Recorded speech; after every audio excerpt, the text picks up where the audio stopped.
வணக்கம். புது புது அர்த்தங்கள் நிகழ்ச்சிக்கு வரவேற்கிறோம்.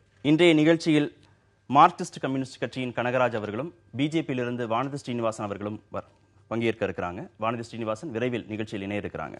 வணக்கம் திரு கனகராஜ். நீட் தேர்வை ரத்து செய்ய வேண்டும் அப்படின்னு மருத்துவர்கள் சங்கம் தரப்புல கோரிக்கை வைக்கப்பட்டிருக்கு. பல்வேறு சர்ச்சைகளுக்கு நடுவில் தான் நீட் தேர்வு நடந்து முடிந்திருக்கிறது. நீட் தேர்வு வேண்டாம் அப்படிங்கிறதான் தமிழகத்துடைய நிலைப்பாடு. நீட் தேர்வு நடந்த சமயத்தில் அந்த கட்டுப்பாடுகள் தொடர்பாகவும் மாணவர்களுக்கு விதிக்கப்பட்ட கட்டுப்பாடுகள் தொடர்பாகவும் தொடர்ந்து சர்ச்சை இருந்து வந்தது. இப்போ கேள்வித்தாள் தொடர்பான சர்ச்சை கிளம்பியிருக்கு. ஒவ்வொரு மொழியிலையும் ஒவ்வொரு மாநிலத்திலையும் வேறு விதமான கேள்வித்தாள்கள் செட் செய்யப்பட்டிருக்கு அப்படிங்கிற குற்றச்சாட்டு வைக்கப்பட்டிருக்கு. அந்த அடிப்படையில் நீட் தேர்வை ரத்து செஞ்சுட்டு ஒரே மாதிரியான கேள்வித்தாளோடு தேர்வு நடத்தணும் மீண்டும் அப்படின்னு கோரிக்கை வைக்கிறான். எப்படி பார்க்கலாம் கனகராஜ்? இல்லை, திரும்ப வைக்க வேண்டும் என்கிற கோரிக்கை இருக்கு இல்லையா, அதுவே இது அங்கீகரிக்கிறதுக்காக தான் இருக்கும். அங்கீகரிக்கிறதாக தானே இருக்க முடியும். இதை முறைகேடுகளை இல்லை நீட் தேர்வை அங்கீகரிக்கிறதா இருக்கும். நீட் தேர்வை ஒட்டுமொத்தமாக ரத்து பண்ணுறதை தவிர வேறு வழி கிடையாது. நீங்கள் இந்த மாதிரியான நடைமுறை எதிர்காலத்தில் மாநில அரசுகள் புதிய மருத்துவக் கல்லூரிகள் உருவாக்குறதையே தடுக்கும். இது அவங்க எவ்வளோதான் நாங்கள் சமமாக நடத்துகிறோன்னு சொன்னால் கூட அது சமம் அல்ல. சமமற்றவர்களுக்கு இடையில் நடக்கிற போட்டி எப்போதுமே சமமானது கிடையாது. அதில் கூட அவங்க ஏராளமான விஷயங்களை அவங்க பண்ணியிருக்காங்க. இது ஒரு டிஸ்அட்வான்டேஜ். அநேகமாக நார்த்தில் எங்கே இருந்தும் இந்த மாதிரியான பிரச்சனைகள் வரலை. நீங்கள்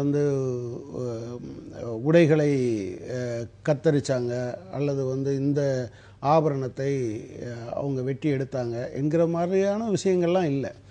எனவே என்னை பொறுத்தளவில் அப்புறம் அதே போல் வேறு சில விஷயங்களும் வந்திருக்கு. அந்த கொஸ்டின் பேப்பர் வெளியாகிருக்குன்னு சொல்லியிருக்கு. அப்போ கொஸ்டின் பேப்பர் வெளியாச்சு அப்படின்னு சொன்னால் எத்தனை பேர் அதை பார்த்தாங்கன்னு உங்களுக்கு தெரியாது. அப்போ ஒருத்தர் அட்வான்டேஜாக எடுத்தால் கூட, அதனால் பயனடைந்தால் கூட தகுதியான ஒரு நபருக்கு கிடைக்காமல் போகிற வாய்ப்பு இருக்குது. எனவே நீட் தேர்வு என்கிற இந்த முறை இன் பிரின்சிபிள் இதை ஒட்டுமொத்தமாக கைவிட வேண்டும் என்பதுதான் என்னுடைய நிலைப்பாடு. வானதி, நீட் தேர்வை பொறுத்த வரைக்கும் தமிழ்நாட்டில் மட்டும்தான் நீட் தேர்வுக்கு எதிரான அரசாங்கமே ஒரு பில்லை ரெடி பண்ணி அவங்க அதை முன்னெடுத்தாங்க. ஆனால் நீட் தேர்வு அப்படிங்கிறது மத்திய அரசாங்கத்தினோட அவங்க உருவாக்கின கொள்கை முடிவு அல்ல. தெரியும் உங்களுக்கு, உச்சநீதிமன்றத்தோட தீர்ப்போட அடிப்படையில் நாடு முழுவதும் இருக்கக்கூடிய மாணவர்களுக்கு தகுதி தேர்வை நடத்தணும். இதற்கு முன்னாடி மருத்துவக் கல்லூரிகளில் அட்மிஷன் அப்படிங்கிறது தனியார் கோட்டா, கவர்மெண்ட்டோட கோட்டா இல்லை. தனியார் கோட்டாவில் எத்தனை விதமான அமௌண்ட்டையும் ஃபிக்ஸ் பண்ணி எந்த மாதிரியும் சீட்டு கொடுக்க முடியும், எந்தளவுக்கு எஜுகேஷன் குவாலிஃபிகேஷன் மினிமம், இதெல்லாம் நம்ம பார்த்துட்டு இருந்தோம். இதையெல்லாம் சரி பண்ணி ஆகணும். ரெண்டாவது, உண்மையாகவே தகுதி வாய்ந்த மாணவனுக்கு அந்த இடம் போகணும். அவன் சாதாரணமாக ஒரு பணம் இல்லாதால தகுதி வாய்ந்த மாணவன் கல்லூரியில் படிக்க முடியாத சூழலை உருவாக்கி விடக்கூடாது. இதெல்லாம் நம்ம திரும்ப திரும்ப பேசுகிற விஷயங்கள். இதில் ஒரு ஸ்டெப் இன்றைக்கி மருத்துவ கல்வி தொடர்பாக இன்றைக்கி நம்மளுக்கு நாடு முழுவதும் ஒரே மாதிரியான தகுதி தேர்வு, அது ஒரு மொழியில் கிடையாது. அவங்கவுங்க மொழிகளில் கிட்டத்தட்ட 10 மொழிகளில் பிராந்திய மொழிகள் எழுதலாம். நீங்கள் இன்றைக்கி எழுந்திருக்கிறக்கூடிய கான்ட்ரவர்சி எல்லா கேள்விகளும் ஒரே மாதிரி இல்லை. இந்த ஒரு கான்ட்ரவர்சியை மருத்துவ சங்கம் சொல்லியிருக்கு. இது எந்த அளவுக்கு மாணவர்கள் தரப்பிலிருந்து அப்படியே ரிஃப்ளெக்ட் ஆகுதுன்னு தெரியாது. இது அவங்களுடைய கருத்து. ஆனால் மொழி நம்மளுக்கு தெரிஞ்ச மொழி இருக்குது. எல்லா மாணவர்களும் தகுதி தேர்வில் அடிப்படையில் தான் தேர்ந்தெடுக்கப்பட்டு போகிறாங்க. எந்த இடத்துலையும் மருத்துவக் கல்லூரிகள் அவங்களோட செலக்ட் பண்ணி ஸ்டூடெண்ட்ஸ் எடுத்து பணம் வாங்கக்கூடிய சூழ்நிலை முற்றிலுமாக ஒளிந்திருக்கிறது. ஆக கிராமப்புறத்தில் இருக்கக்கூடிய மாணவர்களும் இதெல்லாமே புரிஞ்சுக்க முடியுது. அதுல எந்த விதமான மாற்று கருத்துமே இல்லை. குஜராத் மொழியில நடக்கக்கூடிய தேர்வு எளிதாக இருக்கு, வங்க மொழியில நடக்கக்கூடிய தேர்வு கடினமாக இருக்கிறது, தமிழ் மொழியில கடினமா இருக்கு, ஹிந்தி மொழியில வினாக்களின் எண்ணிக்கை ரொம்ப குறைவா இருக்கு. ஏன்னா நெகட்டிவ் மார்க்ஸ் இருக்கு. மற்ற மொழிகள்ல நடக்கக்கூடிய தேர்வுகள்ல அந்த வினாக்களுடைய எண்ணிக்கை அதிகமாக இருக்கிறது. தமிழ் மொழியில சமச்சீர் கல்வியில இருந்து பாடங்கள் வருகிறது. ஆனா அதே சமச்சீர் கல்வியை ஆங்கில மொழியில படிச்சவங்க என்சிஆர்டி பேஸ்டு சிலபஸ்ல கேள்வித்தாள் அணுக வேண்டியதாக இருக்கிறது. ஒரு நாடு முழுவதும் ஒரே தேர்வு அப்படின்னு வருகிற போது இவ்வளவு முரண்பாடுகள் இருந்தா எப்படி மாணவர்கள் வெற்றி பெற்று உள்ள போக முடியும்? இதுல ஒரு நாம ஒரு ஸ்டெப் போயிட்டு இருக்கோம். ஒரு பரீட்சாத்த முயற்சி மாதிரி நம்ம ஒரு எக்ஸாம் நாடு முழுக்க 10 விதமான மொழிகளில் மாணவர்களுக்கு கஷ்டம் இல்லாமல் போகணும். இதில் நீங்கள் சொல்கிற மாதிரி இன்று மருத்துவ சங்கம் சொல்லக்கூடியது ஒட்டுமொத்தமாக மக்களுடைய மாணவர்களுடைய கருத்தை அப்படின்னு எடுத்துக்க முடியாது. அது அவர்களுடைய கருத்து. இதுல மாற்று கருத்து இருக்கலாம் இல்லையா? இல்ல, ஒரு வருடம் விலக்கு இல்லன்னு எப்படி கொடுங்க, சொல்லுவீங்க? ஒரு வருடம் விலக்கு கொடுங்க, இல்லன்னு எப்படி சொல்லுவீங்க? 3 வருடங்கள் விலக்கு கொடுங்கன்னு அரசு தரப்புல இருந்து கேட்கிற போது இல்லன்னு நீங்க எப்படி சொல்லுவீங்க? நம்ம அந்த குற்றச்சாட்டை கொஞ்சம் தள்ளி நீங்க கொஞ்சம் தள்ளி வச்சு வைக்க விலக்கு வேண்டாம். குறித்தே நம்ம பேசலாம். இல்ல, நான் கேக்குறது இது மட்டுமே மாணவர்களுடைய ஒட்டுமொத்த கருத்தா நீங்க எடுத்துக்க முடியுமா?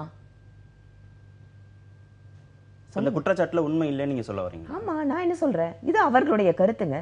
அது ஒட்டுமொத்த மாணவர்களுடைய கருத்தா நீங்க எப்படி எடுத்துக்க முடியும்? மேற்கு வங்க மாநில கல்வித்துறை ஒரு அமைச்சர் மருத்துவர் சிபிஎஸ்இ நிர்வாகத்துக்கு நான் எழுதுறேன், இது தொடர்பாக எழுத போறேன், குற்றச்சாட்டை பதிவு செய்ய நான் என்ன போறேன் சொல்றேன், இதுல வரக்கூடிய ஏன் நம்ம தேர்வு எழுதக்கூடிய மாணவர்களுக்கு ஒரு சில இடங்கள்ல அத்துமீறல் இருந்தது.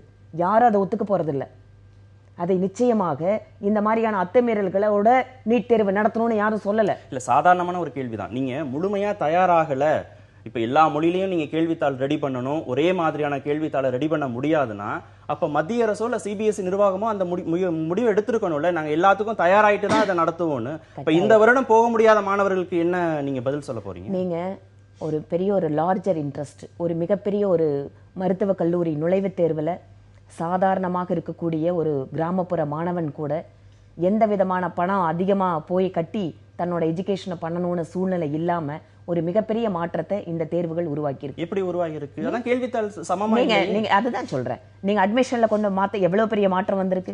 நான் முன்னாடியே உங்ககிட்ட சொன்னேன், மெடிக்கல் ரெக்டிஃபை பண்றதுக்கான ஒரு தேர்வு. கரெக்ட்டுங்க. அந்த தேர்வு சமமான கேள்வித்தாளோட இருக்கணும், போட்டி சமமா இருக்கணும், போட்டிக்கான களம் சமமா இருக்கணும்ல, எல்லாமே சமமா இருக்கணும். அதுல மாற்று கருத்தே கிடையாது. இன்னைக்கு ஒரு எக்ஸாம் ஆல் ஓவர் இந்தியா நடக்குது. இதுல நீங்க சொல்லக்கூடிய இந்த மருத்துவர் சங்கம் ஒரு குற்றச்சாட்டை சொல்லியிருக்காங்க. இது ஒட்டுமொத்தமாக அப்படியே மாணவர்கள் கருத்தை பிரதிபலிப்பதாக நாங்கள் நினைக்கவில்லை. எத்தனை பேர் எக்ஸாம் எழுதியிருக்காங்க, எத்தனை பேர்த்துக்கிட்ட நீங்க கேட்டீங்க? அப்போ ஒரு மருத்துவர் சங்கம் சொல்கின்ற ஒரு அறிக்கையை வைத்து ஒட்டுமொத்தமாக தேர்வு சமமில்லை அப்படின்னு சொல்ற முடிவுக்கு நம்ம வர முடியாது. இவர்கள் சொல்வதில் உண்மை இருந்தால் அது நிச்சயமாக வரக்கூடிய காலத்தில் களையப்படும். இல்ல ஒரு டிமாண்ட் கூட கொடுக்குறீங்க, திருப்பியும் இந்த நீட் தேர்வை நடத்தணும், தாராளமா மத்திய அரசாங்கத்துக்கு நம்ம அதை வைப்போம். பிரச்சனை இருந்தா மருத்துவ மாணவர்களால கொண்டு வரப்பட்டதான மருத்துவர் சங்கம், வேற ஏதோ ஒரு சங்கம் ஒண்ணும் இல்லைங்க. நீங்க ஒவ்வொரு சங்கத்துக்கும் அவர்களுடைய கருத்துங்கிறத ஒட்டுமொத்த கருத்தை எடுத்துக்க முடியாதுங்கிறது என்னோட வாதம். ரெண்டாவது, அப்படியே அதுல மாற்று கருத்துக்கள் இருந்தாலும் அதை சரி செய்யறதுக்கு மத்திய அரசாங்கம் தயாராக இருக்கிறது. சரி செஞ்சிருவாங்கன்னு நம்பலாமா? பண்ண மாட்டாங்க. இப்போ அவங்க கூட சொன்னாங்க ஏதோ உச்சநீதிமன்றம் சொல்லிருச்சு அப்படின்னு. இந்த உச்சநீதிமன்றம் தான் தமிழ்நாட்டில் இருந்த பிற்படுத்தப்பட்டவருக்கான இடஒதுக்கீட்டை ரத்து செய்தது. போராட்டத்தின் மூலமாக அப்படித்தான் தமிழ்நாட்டில் இடஒதுக்கீடு வந்தது. மத்திய அரசாங்கத்தினுடைய பணிகளில் ஓபிசிக்கான இடஒதுக்கீடு எப்போ வந்தது? மண்டல் கமிஷன் இல்லைன்னா அது இல்லை. நீங்கள் உச்சநீதிமன்றம் ஏதோ, நான் என்ன கேட்குறேன், இந்த உச்சநீதிமன்றங்கள் கேபிட்டேஷன் ஃபீயை ரத்து பண்ணணும்னு சொல்ல முடியுமா?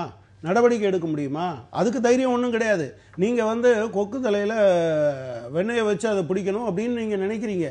நான் ப்ராக்டிக்கலாக நான் என்ன கேட்குறேன், இன்றைக்கு இந்த மாதிரியான போட்டி தேர்வுகள் எல்லாவற்றிற்கும் நீங்கள் சமமான இருக்கணும்னா என்ன பண்ணணும்? கோச்சிங் கிளாஸை எங்கேயும் தடை பண்ணுங்க.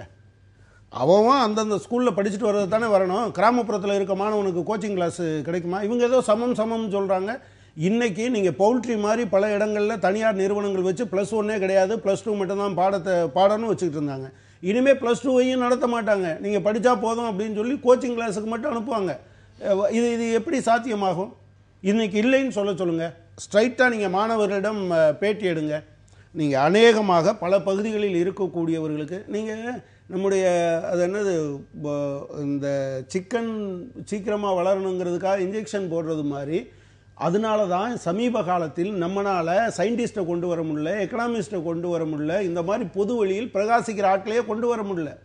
அப்படி வருகிறவர்கள், நான் என்ன கேட்குறேன், கடந்த காலத்தில் நீங்கள் அந்த ரேஷியோ போட்டு பாருங்கள். தமிழ்நாட்டில் இருந்து வந்திருக்க, தமிழ்நாட்டில் இடஒதுக்கீடு அல்லது இந்த மாதிரி கிராமப்புற மாணவர்கள் வந்தாங்க, தகுதி இல்லாதவர்கள் வந்தார்கள் என்றால் தமிழகத்தினுடைய மருத்துவர்கள் இந்தியா முழுவதும், ஏன் உலக அளவிலேயே கூட பிரகாசிக்கிறவர்களாக வருவதற்கான காரணம் எங்கிருந்து உங்களுக்கு தொடங்குது?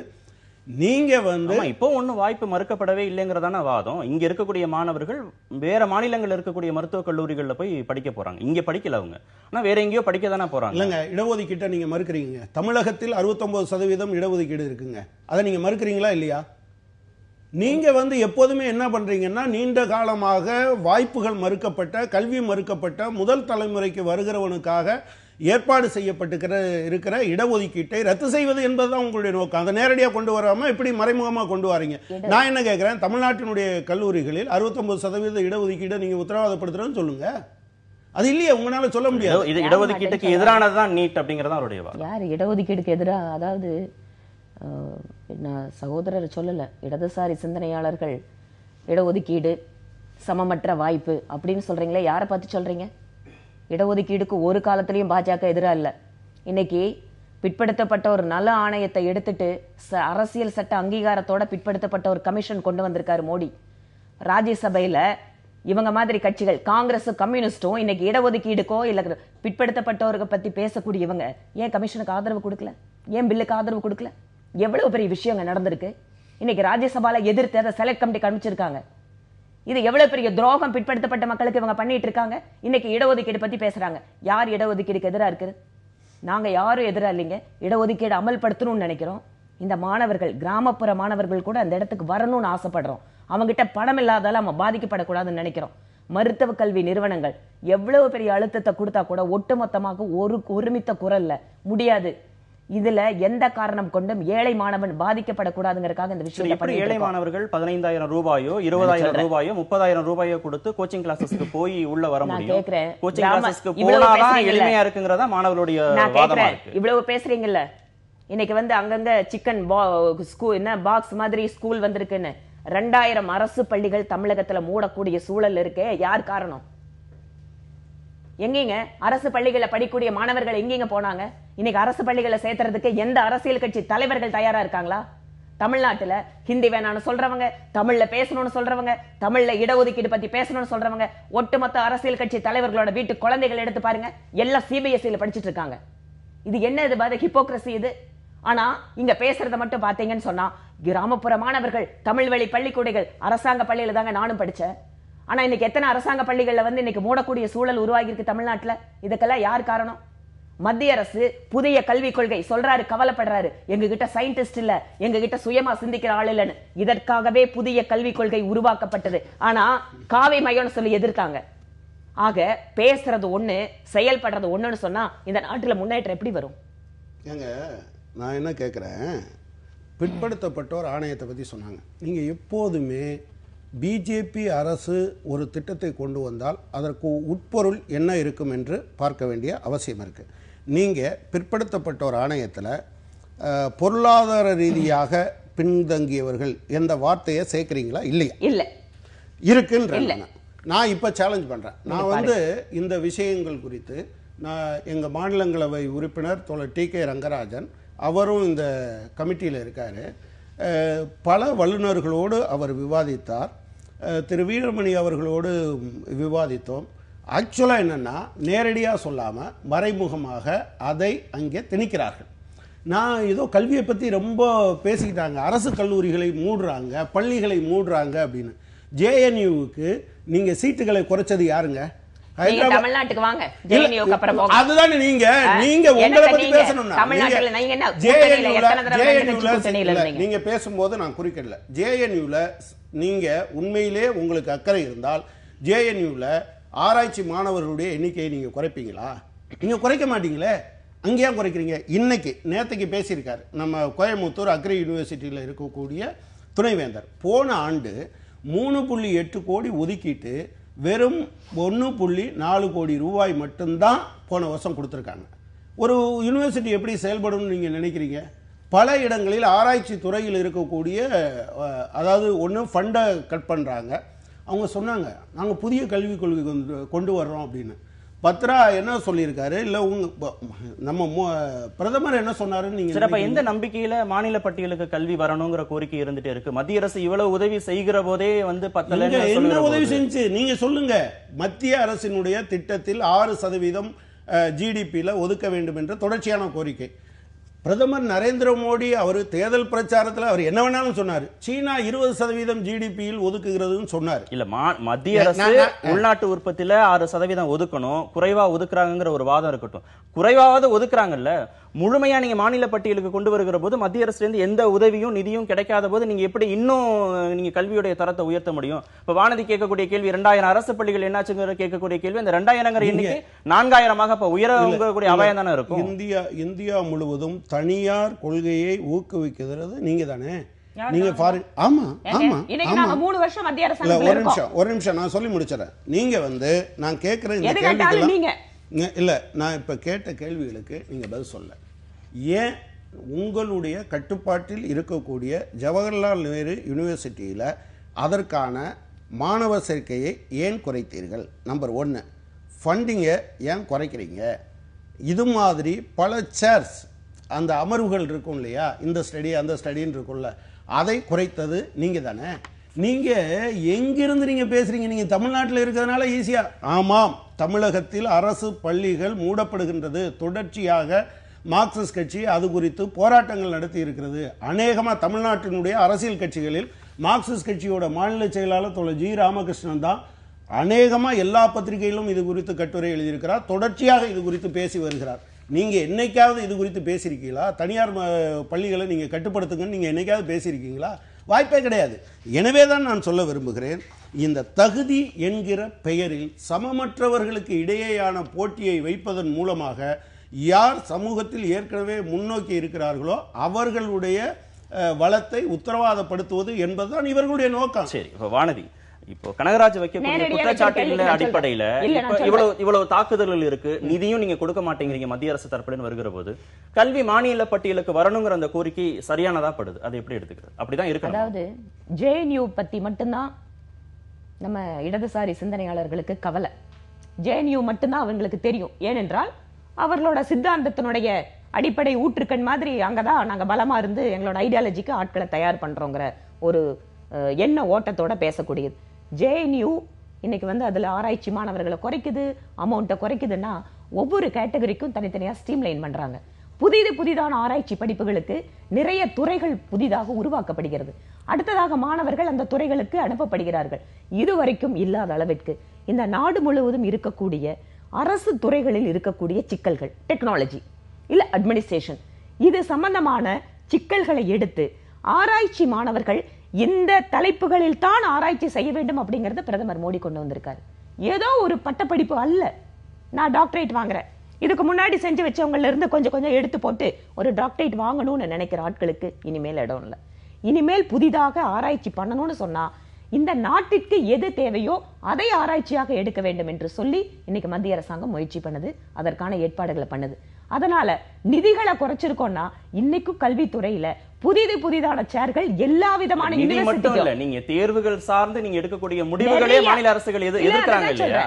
கல்வி அப்ப மாநில அரசு கட்டுப்பாட்டின் கீழ் கல்வியை கொண்டு வந்துட்டா அவங்களே முடிவு செய்ய முடியும்ல, அதுதான் அவங்க வாதம். கல்வி ஒட்டு மொத்தமாக நீங்க மாநில அரசாங்கத்துல இன்னைக்கு தமிழ்நாட்டு உதாரணமா எடுத்துக்கலாமா? நம்ம ஸ்டேட்டோட பட்டியல்ல கல்வி இருக்கு, கல்வி கன்கரண்ட் பட்டியல், மத்திய அரசு மாநில அரசு ரெண்டு பண்ணணும். மாநில அரசு நடத்தக்கூடிய பள்ளிகள், அதாவது சமச்சீர் கல்வி திட்டம் இன்னைக்கு தமிழ்நாட்டில் இருக்கு. ஆனா ஏன் பேரண்ட்ஸ் சிபிஎஸ்இ வேணும் அப்படின்னு சொல்லிட்டு ஒரு பெரிய டிமாண்ட் இருக்கு.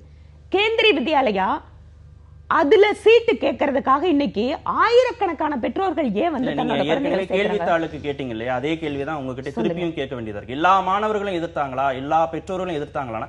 எல்லா மாணவர்களும் சிபிஎஸ்இ முன்னாடி தான் போய் நிக்கிறாங்களா? எல்லா பெற்றோர்களும் சிபிஎஸ்இ முன்னாடி தான் நிக்கிறாங்க. அப்ப ஒரு இண்டிகேட்டர் இருக்கணும்ல, எத்தனை சிபிஎஸ்இ பள்ளிகள் இன்னைக்கு தமிழ்நாட்டில் புதுசா வந்திருக்கு நம்பர் பாருங்க. கிட்டத்தட்ட 2 சமச்சீர் கல்வி கொண்டு வந்ததுக்கு அப்புறம் சிபிஎஸ்இ பள்ளிகள்ல மாணவர்கள் ஸ்டேட் போர்ட்ல தான படிக்கிறாங்க. 2% பேர் தான் சிபிஎஸ்இ படிக்கிறாங்க. 2 வருஷ காலத்துல எத்தனை சிபிஎஸ்இ பள்ளிகள் மாறி இருக்கு ஸ்டேட் போர்ட்ல? 98% பேர் ஸ்டேட் போர்ட்ல தான் படிக்கிறாங்க. இல்ல 2% பேர் தான் சிபிஎஸ்இ படிக்கிறாங்க. இல்ல, இந்த 2 வருட காலத்துல அந்த எண்ணிக்கை மாறிட்டு இருக்கு. அதனால தான் நான் அந்த அக்கறையோட சொல்றேன். நீங்க மாநில அரசு கல்வி பட்டியல்ல முழுமையாக கொடுக்கின்ற பொழுது ஒரே இன்னைக்கு ஏன் நம்ம நீட் தேர்வை எதிர்க்கிறோம்? என்ன சொல்லுது ஸ்டேட் கவர்மெண்ட்? எங்கள் மாணவர்களை எங்களால் தயார் செய்ய முடியவில்லை. இதுக்கு மேல உயர்நீதிமன்ற நீதிபதி கேட்டாரு, இப்படி சொல்றதுக்கு உங்களுக்கு கஷ்டமா இல்லையா? எங்க மாணவர்களுக்கு நாங்க ஒழுங்கான கல்வி கொடுக்கலன்னு ஒரு அரசாங்கமே ஒத்துக்கொள்கின்ற சூழல் தமிழகத்துல இருக்கா இல்லையா? அப்போ ஒட்டுமொத்தமா கல்வி உங்ககிட்ட கொடுத்துட்டோம் அப்படின்னு சொன்னா மிகப்பெரிய ஆராய்ச்சி படிப்புகள், எவ்வளவோ டெக்னாலஜியோட பெனிஃபிட் ஒண்ணுக்கு இருக்கிற ஒவ்வொரு மொழியிலையும் ஒவ்வொரு விதமா கேள்வித்தாள் தயாராகிற போது எப்படி மாணவர்களால தயாராக முடியும்? நீங்க முதல்ல நீட் தேர்வு கொண்டு வரும்போது என்ன சொன்னீங்க? ஒட்டுமொத்தமாக ஒரே லாங்குவேஜ்ல தான் எங்க ஸ்டூடெண்ட் படிக்க முடியாது. 10 பிராந்திய மொழிகள்ல ஒரு அகில இந்திய தேர்வு நடத்தப்படுகிறது. அதுல நடைமுறை சிக்கல்கள் ஒரு சில வர்றத நாம அது எப்படி களையணும்னு பார்க்கணும். அதை விட்டுட்டு ஒட்டுமொத்தமா இது எங்களுக்கு சரியில்லைங்க, எங்க ஸ்டூடெண்ட் இன்னும் தயாராகல, எங்க ஸ்டூடெண்ட் நம்ம எப்ப தயார் பண்ணுவோங்க, எப்பங்க நம்ம குழந்தைகளுக்கு நல்ல எஜுகேஷன் கொடுக்க போறோம், எங்க ஸ்டூடெண்ட் சரியில்லை அவங்ககிட்ட திறமை இல்ல படிப்பு இல்ல இப்படியே சொல்லி சொல்லி ஒதுக்க போறோமா? அதாவது ஒரே ஒரு விஷயங்க, நான் இன்னைக்கும் கேட்குறேன், தமிழகத்தில் இருக்கிற இடஒதுக்கீடின் காரணமாக தமிழகம் என்ன கெட்டு போச்சு? இல்ல நீங்க ஆள்ற எந்த மாநிலம் இடஒதுக்கீடுக்கும் இஷ்யூக்கு என்ன சம்பந்தம்? எதை கொண்டு வராதுல்ல இடஒதுக்கீடு தமிழகத்தில் இருக்கக்கூடிய 69% இடஒதுக்கீடு கொடுத்தீங்களா? ஆமா, எங்க நீங்க உச்சநீதிமன்றத்துல தீர்ப்பு இருக்கு இத்தனை கொடுக்க கூடாதுன்னு.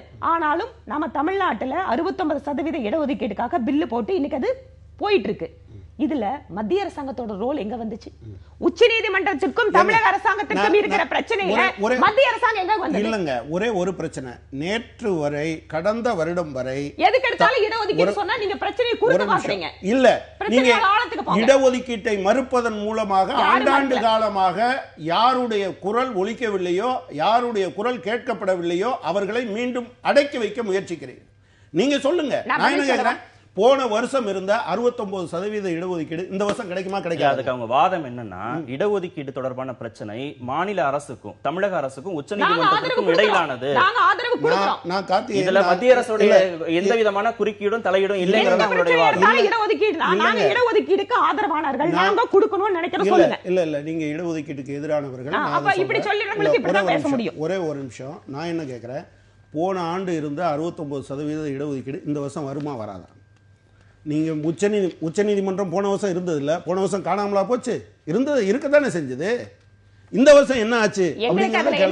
உச்சநீதிமன்றம் சொல்லு. இல்ல, இப்போ இந்த வருஷம் நீட் கொண்டு வந்ததன் காரணமாக தமிழகத்தில் 69% இடஒதுக்கீடு வராது. நீங்க 6 மாசத்துக்கு சொன்னா திரு ஜே.பி. நட்டா அவர்கள் இடஒதுக்கீடை தமிழகம் நீட் தேர்வில் பின்பற்றலாம்னு வெளிப்படையா அறிக்கை கொடுத்துட்டு போனாரு. இப்ப இங்க தப்பா பேசினாங்க, இவங்க என்ன சொல்றது? தமிழகத்தில் இல்ல, நான் என்ன கேக்குறேன், எந்த மாநிலத்து ஸ்டூடெண்ட் வேணாலும் தமிழ்நாட்டுக்கு வரலாம்னா 69% தமிழ்நாட்டில் இருக்க மாணவர்களுக்கு கொடுக்க முடியுமாங்க? நட்டா 1000 சொல்லட்டும், அல்லது யார் வேணாலும் சொல்லட்டும். நான் என்ன கேட்கிறேன், இங்கே இருக்கக்கூடிய மருத்துவக் கல்லூரிகளில் தமிழக மாணவர்கள் மட்டும் தான் சேர்க்கப்படுவாங்களா? இல்ல வேற மாநில அகில இந்திய அளவுல தான் மாணவர்கள் வருவாங்க. தமிழ்நாட்டு மாணவர்களுக்கு 69% இடஒதுக்கீடு எங்க இருந்து கிடைக்கும்? கொண்டு வந்து ஃபாலோ பண்ணலாம்னு சொல்லிட்டாங்க. சென்ட்ரல் கவர்மெண்ட் அதுக்கு வந்து ரூல் கொண்டு எப்படி நீங்க ஏன் கல்லூரியில சரி பாருங்க, அவங்க தான் அவங்க கொடுத்த உறுதிமொழியை காப்பாத்துறாங்களா இல்ல? தலைகீழ நடப்போம் நீங்க சொல்றத நான் எப்படி சாத்தியம் நான் கேக்குறேன். நீங்க 69% இடஒதுக்கீட்டை தமிழ்நாட்டில் இருக்க மாணவனுக்கு மணிப்பூர்லயும் டெல்லியில இருக்கக்கூடிய காலேஜ்ல நீங்க குடிப்பீங்களா? நான் இன்னொன்னு கேட்கிறேன், இதெல்லாம் இருந்ததுனாலதான் தமிழ்நாட்டில் அதிகபட்ச மருத்துவக் கல்லூரிகள் இருக்கு. வேற எந்த இடத்துலயாவது இருக்கா? இல்ல, தமிழகத்துக்கு மட்டும் கொடுக்க முடியும்னு நட்டா உறுதி கொடுத்திருக்காருங்கறத அவங்களுடைய வாதம். எப்படிங்க கொடுக்க முடியும்? தமிழகத்துடைய இடஒதுக்கீடு பாதிக்கப்படாது. தமிழகத்துடைய மாணவர்களுக்கு தெரியாம கேக்குறேன். நீங்க தெரியாம கேளுங்க. 69% இடஒதுக்கீடு தமிழக மாணவர்களுக்கு உத்தரவாதப்படும் என்றால் இவங்களுக்கும் திரு நட்டா அவர்களுக்கும் தமிழகத்தில் நான் பாராட்டு விழா நடத்துகிறேன். இடைவேளைக்கான இடஒதுக்கீடு என்ன சொல்லுவாங்கன்னு சொல்ல நான் பாராட்டு விழா நடத்துறேன். அரசாங்கத்தோட சுகாதாரத்துறை அமைச்சர் நடத்தின பேச்சுவார்த்தையிலிருந்து எல்லா தகவல்களையும் அவர் கொடுக்கிறேன். நீங்க சொல்றதுல இருந்து 69% இடஒதுக்கீடு தமிழகத்துல நீட் தேர்வின் அடிப்படையில் பின்பற்றப்படும். இதுதாங்க சுகாதாரத்துறை அமைச்சர் இங்கேயே சொல்லிட்டு போனார். இந்த வாக்குறுதி இப்படியே இருக்கட்டும், அடுத்த ஃபாலோ பண்ணிட்டு இருக்கிறது. சூரிய மேற்க உதிக்கும்னு நட்டா சொல்லிட்டு போயிட்டாருங்கிறதுக்காக ஏன் ஒதுக்கலன்னு கூப்பிட்டு கேட்போம். வானதி எங்க போயிட போறாங்க? இங்க தானே இருப்பாங்க. இடைவேளைக்கு பிறகு நம்ம பேசுவோம். காஷ்மீர்ல ராணுவ அதிகாரி பயங்கரவாதிகளால் கடத்தி கொலை செய்யப்பட்டிருக்கிறாரு. 23 வயசு, பணியில் சேர்ந்து 5 மாதங்கள் தான் ஆயிருக்கு. உறவினர் வீட்டு திருமண நிகழ்ச்சிக்கு ஆயுதங்கள் இல்லாம போன சமயத்துல இந்த சம்பவம் நடந்திருக்கிறது. எப்படி பார்க்கலாம்? காஷ்மீர்ல ஜனநாயக ரீதியான ஒரு அரசாங்கம் உருவாக்கப்படணும் அப்படின்னு பிரதமர் வாஜ்பாய் காலத்திலிருந்து தீவிரமாக பிஜேபி முயற்சி பண்ணி ஒரு எலெக்ஷன் நடத்தி முடித்த சூழல் எல்லாமே அப்போ தான் உருவாச்சு. அதற்கு பின்னால் தொடர்ச்சியாக எலெக்ஷன் ப்ராசஸில் அந்த மக்கள் கலந்துக்கிறதையே அங்கே இருக்கக்கூடிய பயங்கரவாதி அமைப்புகள் விடலை. ஒரு உள்ளாட்சி அமைப்புகளுக்கு மனு தாக்கல் செய்யறதை கூட தடுக்கக்கூடிய சூழல், தேர்தல் அளிக்கக்கூடிய நபர்களை கொலை செய்யக்கூடிய சூழல், எந்த காரணத்து கொண்டும் ஜனநாயக ரீதியான ஒரு செட்டப், ஒரு சிஸ்டம் அவங்களுக்குள்ள வரக்கூடாதுன்னு தொடர்ச்சியாக பயங்கரவாதிகள் முயற்சி செய்கிறார்கள். குறிப்பா சமீப காலத்துல நிறைய அரசாங்கத்தோட பணிகள்ல வரவங்க, ராணுவத்துக்கு வரக்கூடிய நபர்களுக்கான அச்சுறுத்தல் அப்படிங்கிறது அந்த மாநிலம் முழுக்க பயங்கரவாதிகள் கையில் எடுத்திருக்கக்கூடிய விஷயம். அதுல ரொம்ப கோழைத்தனமான ஒரு செயல், இளம் அதிகாரி இந்த மாதிரி வந்து சுட்டுக் கொல்லப்பட்டிருக்கிறது. நிச்சயமா அவர் அந்த செயல்ல ஒட்டுமொத்த நாடும் கண்டிக்கக்கூடிய செயலாக இருக்கிறது. அதனால இன்று பயங்கரவாதிகளுடைய ஆதிக்கம், அவர்களுடைய செயல்பாடு பெருமளவு கட்டுக்குள்ள கொண்டு வரப்பட்டிருக்கு. அங்க இருக்கக்கூடியது கூட்டணி அரசு. இவங்க செல்வி மெஹபூபா அவங்க சொல்லியிருக்காங்க, இதை ஒட்டுமொத்த கண்ட்ரோலுக்கு நாங்கள் கொண்டு வரணும்னா பிரைம் மினிஸ்டர் மோடினால தான் முடியும் அப்படிங்கிற அளவுக்கு ஒரு அந்த ஸ்டேட்ல இருந்து தொடர்ச்சியாக அரசியல் நடத்திட்டு இருக்கக்கூடிய ஒரு கட்சியோட தலைவர் சொல்றாங்க. மத்திய அரசாங்கத்தோட முழு கவனமும் காஷ்மீர்ல கொடுத்துட்டு இருக்கு. இந்த மாதிரி பயங்கரவாதிகளோட விஷயங்களை கட்டுப்படுத்துறதுக்கு, அவங்களை ஒட்டுமொத்தமா அந்த பகுதியிலிருந்து அவங்களோட செயல்களை எலிமினேட் பண்றதுக்கான ஒரு பெரிய ப்ராசஸ் நடந்துட்டு இருக்கு. ரொம்ப உறுதியான கருத்தோட தான் இந்த விஷயத்தை மத்திய அரசு அணுகுது. கனகராஜ், இந்த செயல் கண்டிக்கத்தக்கது. அந்த பாதிக்கப்பட்ட வீரருடைய குடும்பத்தோடு அவருக்கு அந்த குடும்பத்திற்கு நம்முடைய ஆதரவை, நம்முடைய இரங்கலை தெரிவிப்போம். ஆனால் அதே சமயத்தில் இந்த காஷ்மீர் சம்பந்தமான பிரச்சனையில் வெறும் துப்பாக்கிகளை வைத்து கொண்டு மட்டும் தீர்வு காண முடியாது என்பதை தயவு செய்து இப்போது இருக்கிற அரசாங்கம் புரிந்து கொள்ள வேண்டும். நீங்கள் 2008க்கு பின்னால் 2016 தான் மிக அதிகமாக நம்முடைய இராணுவ வீரர்கள் கொல்லப்பட்ட நிகழ்வு நடந்திருக்கு. கடந்த வருஷத்தில் தான் ஒரு வருஷ காலத்துக்குள்ள நம்முடைய இராணுவ நிலைகள் மீதல்ல, முகாம்களுக்குள் 3 முறை கடுமையான தாக்குதல் நடத்தப்பட்டிருக்கு. ஸோ ஒரு 3 வகையில் இந்த பிரச்சனையை அணுக வேண்டிய அரசாங்கம் வெறுமனே துப்பாக்கி என்பதை மட்டும், உலகத்தில் யாராக இருந்தாலும் துப்பாக்கியை மட்டும் நம்புகிற அரசாங்கங்கள் தோற்று போய்த்தான் இருக்கின்றன. எனவே பேச்சுவார்த்தை தொடரணும், இன்னொரு பக்கத்தில் சர்வதேச நிர்பந்தத்தை கொண்டு வரணும், அந்த மக்களுடைய நம்பிக்கையை பெறுவதற்கு முயற்சி செய்யணும். இன்னைக்கு அந்த மக்களுடைய நம்பிக்கையை இவர்கள் பெறுவதில் தோற்று போயிருக்கிறார்கள். 7% வாக்குகள் தான் பதிவு செய்திருக்கிறது என்பது இந்த அரசாங்கத்தினுடைய காஷ்மீர் குறித்த கொள்கை படு தோல்வியில் முடிந்திருக்கிறது என்பதனுடைய வெளிப்பாடு. மெஹபூபா முதலமைச்சராக இருக்கலாம், அவங்க அதாவது ஒரு ஜனநாயகத்தில் வெற்றியும் தோல்வியும் வேறுபட்டதாக இருக்கலாம். ஆனால் ஜனநாயகத்தை பற்றி இந்த அரசாங்கம் இது தேர்தல் வைக்குது, எனக்கு நம்பிக்கை இல்லை என்று சொல்கிற நிலைமை வந்ததை தான் நம்ம பார்த்தோம். இடைத்தேர்தல் வாக்குப்பதிவு 7%ங்கிறத தாண்டி மாணவர்கள் கல்வீச்சில் ஈடுபடுறாங்க. சட்டம் ஒழுங்கு பிரச்சனையாகவே இது வந்து அரசு பார்க்குதுங்கிற ஒரு விமர்சனமும் இருக்கு. கடந்த 2 வருட காலத்துல துப்பு கொடுக்கக்கூடிய உள்ளூர் வாசிகள் வந்து ரொம்ப அரசுட்டேந்து விலகி போனதாகலாம் இவ்வளவு பிரச்சனைகள் நடக்குதுங்கிற விமர்சனமும் இல்ல. காஷ்மீர் பிரச்சனை இன்று நேற்று அல்ல, ரொம்ப காலமாக இருக்கக்கூடிய ஒரு பிரச்சனை. அதனால அதை எப்படி அந்த ஸ்டேட்டை வந்து, குறிப்பாக நீங்க ஜம்முவை தாண்டி காஷ்மீர் ரீஜன், அதுதான் இன்னைக்கு நம்மளுக்கு அங்கே வாலட்டைலா இருக்கக்கூடிய சிச்சுவேஷன். கல்லறி சம்பவங்கள், பள்ளிக்கூடங்களை தகர்த்து எடுப்பது. நீங்க ஸ்கூல் இருந்தால் தானே குழந்தைங்களுக்கு எஜுகேஷன். பயங்கரவாதிகள் திட்டமிட்டு பள்ளிகளை தகர்க்கிறார்கள். அப்போ இதையெல்லாம் நீங்க சொல்ற மாதிரி பேச்சுவார்த்தை நடத்தாம இல்லை, ஒரு பக்கம் அதுக்கான டயலாக் அப்படிங்கிற பார்ட்டை நம்ம விடவே இல்லை, அது ஒரு பக்கம் போயிட்டு இருக்கு. ஆனா அதே சமயம் அங்க நம்ம அப்பாவி மக்கள் பாதிக்கப்படுறாங்கன்னா வேடிக்கை பார்த்துட்டு இருக்க முடியாது.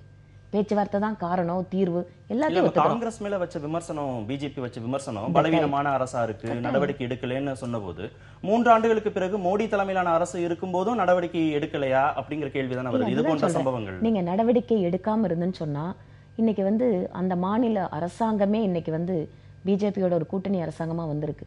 யாரால நினைச்சு பார்த்திருக்க முடியுமா?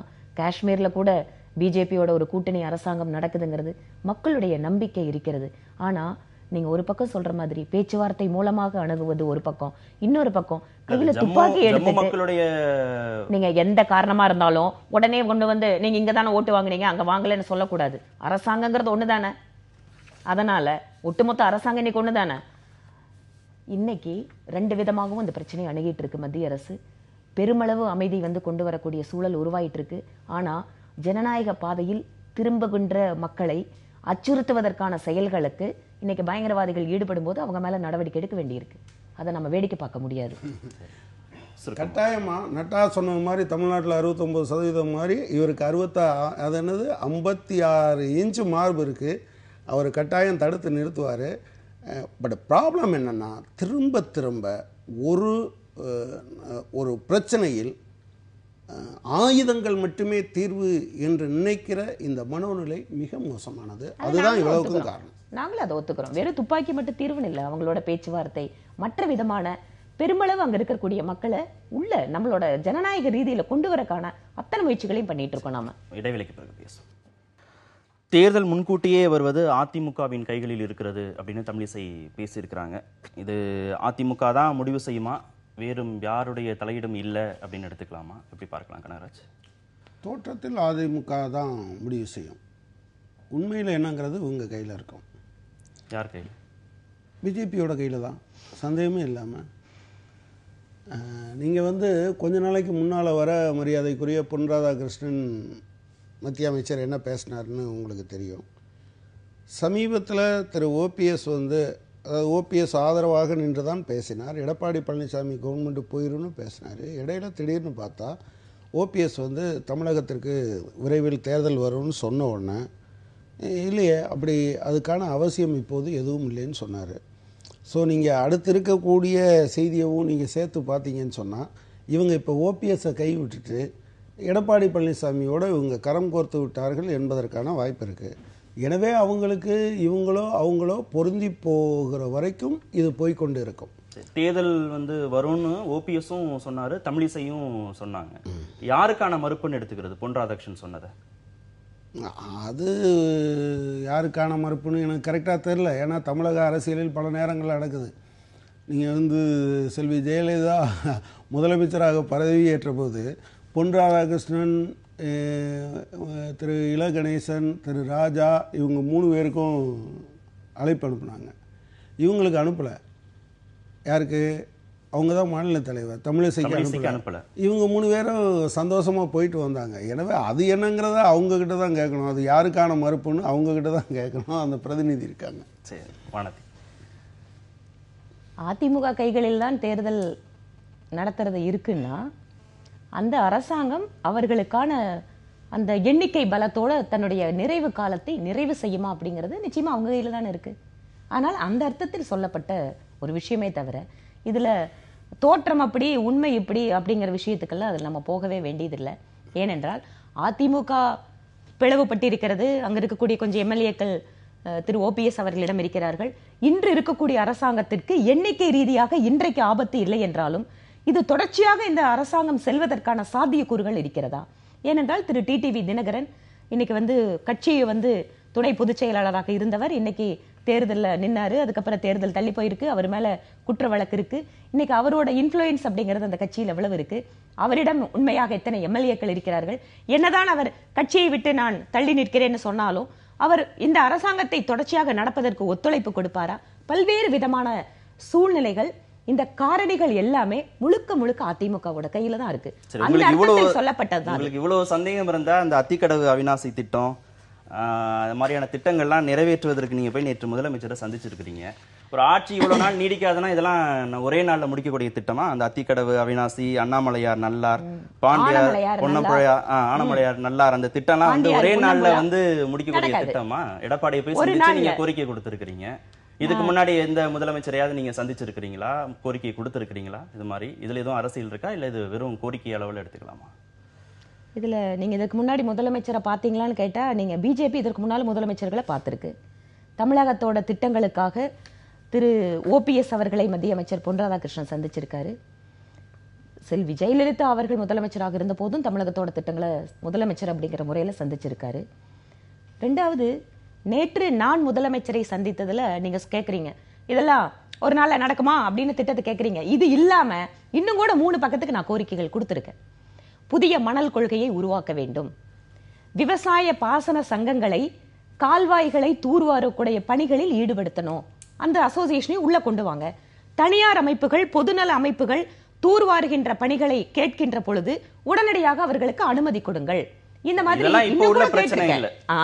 இதுக்கு முன்னாடி இந்த பிரச்சனை இருந்தது.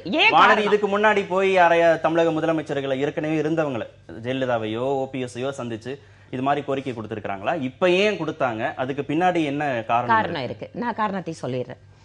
மார்ச் 10 to 14 வரைக்கும் கோயம்புத்தூர் வருவாய் மாவட்டத்துல என்னோட தலைமையில தாமரையின் தாகம் தீர்க்கும் யாத்திரைன்னு ஒரு யாத்திரை நடத்தணும். கிட்டத்தட்ட ஒரு நாளைக்கு 100 கிலோமீட்டர் பயணித்து கிராமப்புற மக்கள் கிட்ட போய் ஏன் இன்னைக்கு குடிநீர் தட்டுப்பாடுல இருந்து விவசாயத்துக்கு வரைக்கும் இந்த பிரச்சனைகள் இருக்கு அப்படிங்கிற கூடிய விஷயங்களை நாங்க அந்த யாத்திரையில முன்வைத்தோம். மக்கள் கிட்ட போற இடத்துல கையெழுத்து வாங்கணும். அப்ப சொன்னோம் யாத்திரையில இந்த நம்மளோட தண்ணீர் பிரச்சனைகளுக்காக குறிப்பாக அதுல என்ன டிமாண்ட் நாங்க வச்சோம்னு சொன்னா, சிறுவாணி, ஆழியார், பில்லூர் அணைகளை தூர்வாரணும். 30% கொள்ளளவு குறைஞ்சு போய் கிடக்கு. நொய்யல் ஆறு முழுக்க முழுக்க சாக்கடை நீரால் மட்டும்தான் இன்னைக்கு ஓடிட்டு இருக்கு.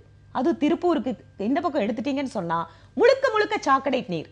அது மட்டும் இல்ல, குளம் குட்டைகளை முழுமையாக தூர்வார வேண்டும். நம்மளோட பாசன கால்வாய்களை நம்ம தூர்வாரணும் அப்படிங்கிற விஷயத்துக்காக மட்டுமே அரசியல் ரீதியாக நான் மேற்கொண்ட யாத்திரையில் ஏற்கனவே நான் மக்களிடம் சொன்ன விஷயம், இந்த கோரிக்கைகளுக்காக முதலமைச்சரை சந்திக்க போகிறேன், கையெழுத்து வாங்கணும். முழுக்க முழுக்க ஒரு அரசியல் ரீதியான பயணத்தினுடைய கோரிக்கைகளை தமிழக முதலமைச்சர்கிட்ட சொல்றதன் வாயிலாக வேற எந்த சந்தேகமும் பட வேண்டியதில்லை கனகராஜ். அவங்க அரசியல் ரீதியாக எதுவும் பேசவே இல்லை, மக்களுடைய கோரிக்கைகளை தான் அவங்க எடுத்துட்டு போனாங்க. இல்லை, நீங்க பிஜேபியினுடைய பொதுவான செயல்பாட்டை தொடர்ச்சியாக கவனித்து கொண்டிருந்தவர்களுக்கு ஒன்று தெரியும். நீங்க சசிகலா வெர்சஸ் ஓபிஎஸ் இந்த மாதிரியான பிரச்சனைகள் வரும்போது மரியாதைக்குரிய பொன் ராதாகிருஷ்ணன் அவர்களும் திரு இல கணேசன் அவர்களும் தொடர்ச்சியாக என்ன சொல்லிக்கிட்டே வந்தாங்கன்னா, ஏன் சசிகலா முதலமைச்சராக இருக்கிறதுல என்ன தப்பு அப்படின்னு சொல்லிட்டு இருந்தாங்க. ஹெச் ராஜா தமிழிசை ஒரு காலத்திலையும் நீங்க அந்த மாதிரி எங்க தலைவர்கள் சசிகலா முதலமைச்சராக தப்பு இல்ல பொதுச்செயலர் அவங்க கட்சியோட பிரச்சனைன்னு சொன்னாங்க. இல்ல இல்ல இல்ல இல்ல அதை இருக்கலாம் என்று அவர் இருக்கிறதுல ஒன்றும் தப்பு இல்லை, பொதுச் செயலாளராக இருக்கலாம் என்று தான் சொன்னாங்க. நான் என்ன சொல்ல வந்தேன், இதில் ப்ராப்ளம் எங்கே வருதுன்னா, ஆனால் அதே சமயத்தில் ஹெச் ராஜாவும் தமிழிசையும் இதை அப்போஸ் பண்ணிட்டு இருந்தாங்க. ஸோ அவங்க எப்போதுமே ஒரு 2 ட்ராக்ல பயணம் பண்ணிக்கிட்டே இருப்பாங்க. இப்போ இந்த ட்ராக் திரு எடப்பாடி பழனிசாமியோடு அரசியல் அந்த உறவுகளை ஆரம்பிக்கிறதா அவங்க பண்றது அப்படின்னு என்ன காரணமா இருக்கும்னு நினைக்கிறீங்க? அதான் நான் சொன்னேன் ஏற்கனவே, மரியாதைக்குரிய பொன் ராதாகிருஷ்ணன் அவர்கள் அவர் பேசினார்ல, அப்போது அவங்க இப்போ தமிழகத்தில் ஆட்சி பொறுப்பு என்பது சாத்தியம் இல்லை. எனவே இப்போ இருக்கிற அரசாங்கத்தை அவங்க மேனேஜ் பண்ணுறது அப்படிங்கிற முறையில் இருக்காங்க. ரெண்டாவது, இவங்க ஒரு யாத்திரை போனாங்க, நல்லது, தண்ணீர் யாத்திரை போனாங்க. ஆனால் நான் அவங்கள்ட்ட கேட்க விரும்புகிறேன், 3 நாளைக்கு முன்னால் நீங்கள் பத்திரிகையில் இருக்குது, வாட்டர் பாலிசி ஃப்ரேம் ஒர்க்கு கொண்டு வந்திருக்கு உங்கள் சென்ட்ரல் கவர்மெண்ட்டு. அந்த கவர்மெண்ட் என்ன சொல்லுதுன்னா, தண்ணீர் அந்த டெஃபனிஷனையே மாற்றிட்டாங்க. காமன் குட், பொது பயன்பாட்டு பொருள் என்பதிலிருந்து எக்கனாமிக் குட்னு மாற்றிட்டாங்க. அதை அதாவது வியாபார பண்டம் தண்ணீர் என்று கொண்டு வந்துட்டாங்க. இப்போது கிரவுண்ட் வாட்டர் சம்மந்தமாக ஒன்று கொண்டு வராங்க. தமிழ்நாடு அரசாங்கம் கரெக்டாகவே அப்ஜெக்ட் பண்ணியிருக்கு. அதாவது கிரவுண்ட் வாட்டரை விவசாயத்துக்கு எடுத்தாலும் அதற்கு தண்ணீர் காசு கொடுக்கணும் என்கிற நிலைமையை கொண்டு வராங்க. இவங்க ஆள்ற மாநிலத்தில் சத்தீஸ்கரில் சியோநாத்னு ஒரு ஆறை 23 கிலோமீட்டர் 22 வருஷத்துக்கு விற்றுட்டாங்க. இவங்க கொண்டு வந்திருக்க வாட்டர் பாலிசி ஃப்ரேம் ஒர்க்கில் என்ன சொல்கிறாங்கன்னா, மத்திய அரசாங்கம் வெப்சைட்டில் இருக்குது, யார் வேணாலும் போகலாம், குடிக்கிறதுக்கான தண்ணி வறுமை கோட்டுக்கு கீழே உள்ளவர்கள், நடுத்தர மக்கள், மேல்தட்டில் உள்ளவர்கள் என்று 3 கிரேடா வச்சு காசு கொடுத்தா தான் தண்ணி கிடைக்கும். நீங்க எவ்வளவு இல்ல நீங்க தான் அதை சொன்னீங்க. நீங்க இங்க போனீங்கன்னா நீங்க நான் கோரிக்கை கொடுக்க போறேன்னு சொன்னா பரவாயில்ல, நம்ம நிறைவு செய்யணும். அவர் சொல்றதுல இருந்து ஒன்னேதான் புரிஞ்சுக்க வேண்டியதா இருக்கு. ஏற்கனவே இருந்த ஓபிஎஸ் ட்ராக்ல இருந்து இப்ப பிஜேபி வாகனம் இபிஎஸ் ட்ராக்ல இனிமே பயணப்பட போதா அப்படிங்கறதா அவருடைய கேள்வி. அதுக்கு மட்டும் நீங்க பதில் சொன்னீங்கன்னா நம்ம நிகழ்ச்சியை நிறைவு செஞ்சிடலாம். நான் ஏற்கனவே சொல்லிட்டேன், நேற்று நான் முதல்வரை சந்தித்தது அப்படிங்கிறது முழுக்க முழுக்க நான் எடுத்துக்கொண்ட அரசியல் யாத்திரையினுடைய கோரிக்கைகள், அது சம்பந்தமான விஷயங்களை பேசுறதுக்கு. அதுல ஒரு சில கோரிக்கைகளை ஏற்கனவே முதலமைச்சர் எடப்பாடி பழனிசாமி அவர்கள் அதை சொல்லி இருக்காரு, மக்களுக்கு அறிவிச்சிருக்கிறாரு. இன்னும் நிறைய விஷயங்களை இதுல சாத்தியக்கூறு இருக்கிறத நான் கூடிய விரைவில் செய்யறேன்னு நேற்று சொல்லி இருக்காரு. அதனால முழுக்க முழுக்க தண்ணீர், தமிழகத்தினுடைய குறிப்பாக கோவை மாவட்டத்தினுடைய தண்ணீர் அப்படிங்கறதா மிக முக்கியமான நோக்கம் என்னோட சந்திப்புல. சரி, நிகழ்ச்சியை நிறைவு செய்யலாம். இன்றைய நிகழ்ச்சியில் பங்கேற்ற இருவருக்கும் நன்றிங்க. மீண்டும் சந்திப்போம். நன்றி.